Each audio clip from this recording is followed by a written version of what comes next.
Hallo und herzlich willkommen. Ich möchte euch heute zeigen, wie man solche wunderschönen Waldfeen modellieren kann. Ganz einfach.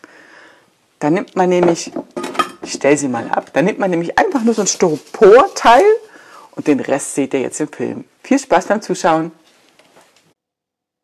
Wie schon vorher gezeigt, dann nehmen wir dieses Styroporteil und das müssen wir mit einem Baumwollstoff ummanteln, ne? Dass man das danach wieder abkriegt. Also man könnte jetzt auch Papier nehmen. Papier ist schwierig dann beim Abmachen. Deswegen nehme ich lieber Baumwollstoff, also einen saugbaren Stoff am besten. Man könnte eine Strumpfhose nehmen, egal. Der wird da jetzt dran gemacht mit Nadel und dann kann man schon den Ton, den man hat. Ich habe das hier mit ganz vielen Resten gezeigt, um zu zeigen, dass das da auch super funktioniert. Man muss da jetzt nicht unbedingt eine riesen Platte ausrollen und die da drum legen, weil es ist nämlich dann auch sehr schwer, das hinzubekommen. Ich habe hier ganz viele Resteton und mit dem Resteton kann man wunderbar arbeiten. Das seht ihr da, habe ich da ran modelliert, jedes einzelne Stück und miteinander verbunden, verschmiert mit Wasser und wieder ein Stückchen rangesetzt. Da kann man seine ganz vielen Reste, die man noch hat von irgendwelchen anderen Arbeiten, da verarbeiten.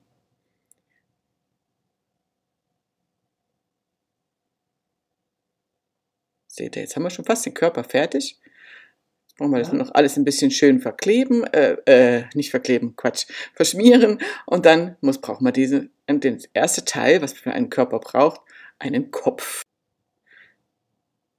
Jetzt zeige ich gleich von vorne, wie man den Kopf da drauf setzt. Einfach eine Kugel formen, ein bisschen Papier drunter machen, damit sie halt hohl wird. Das ist immer wichtig bei Ton.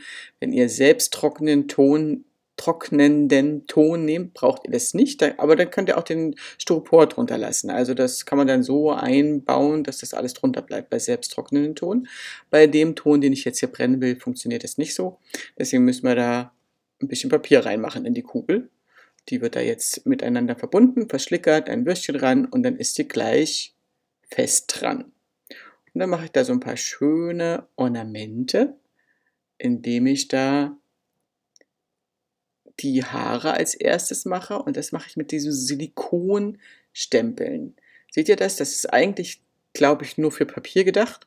Die drücke ich da einfach auf den Ton und schneide sie so ein bisschen so aus und klebe die jetzt als Haare wie so kleine Blätter drauf, sodass es wirklich wie eine kleine süße Gartenfee aussieht.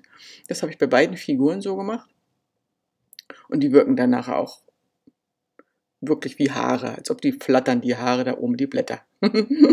Ja, und jetzt kommen noch die Teile, die ich unten herum gemacht habe. Da habe ich ja jetzt noch Blümchen ran modelliert. Ziehe ich mir Linien, dass ich da ungefähr weiß, wo ich das hinmache. Und das mache ich alles Pi mal Daumen. Also irgendwie, wie es mir in den Sinn kommt. Wenn es mir nicht gefällt, mache ich es wieder ab. Und so kommen die da ran. Jetzt versuche ich da eine Rose. Das kennt man vielleicht so auch aus dem Backen, aus dem Fondant-Bereich. So wie man die Rose macht. Einfach eine kleine Rolle rollt und dann die Blättchen da so ringsherum drapiert. Ne? Und so habe ich das ein paar Mal gemacht. Könnt ihr ja zusehen.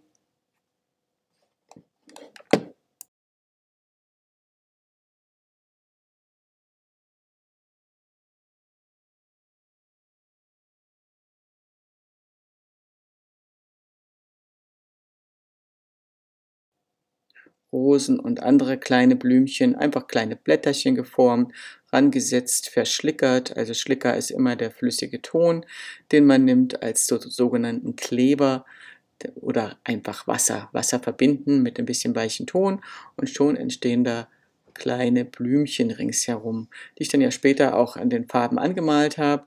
Und hier kann ich um diese Rosen, seht ihr das, da sieht man diese Blätter, die ich dann noch ringsherum modelliert habe, sodass es wirklich aussieht, als ob da Blümchen aus der Figur herauswachsen.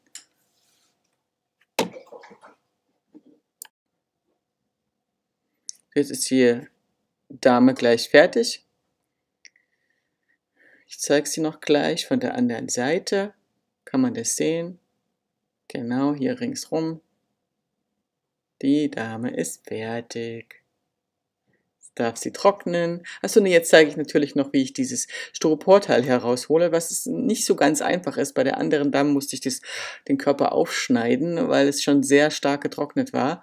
Aber wenn man da aufpasst und ein bisschen Gefühl dafür hat, kann man das wunderbar heraussehen mit dem Stoff. Und dann hat man eine schöne, hohle Kegelfigur und eine wunderbare Dame. Dann wird sie natürlich noch einmal gebrannt, nachdem es ein paar Tage getrocknet ist. Und dann habe ich sie schön angemalt. Das Endergebnis seht ihr dann gleich. Ich hoffe, euch hat das Video gefallen. Und lasst doch gerne ein Like da. Tschüss, bis zum nächsten Mal.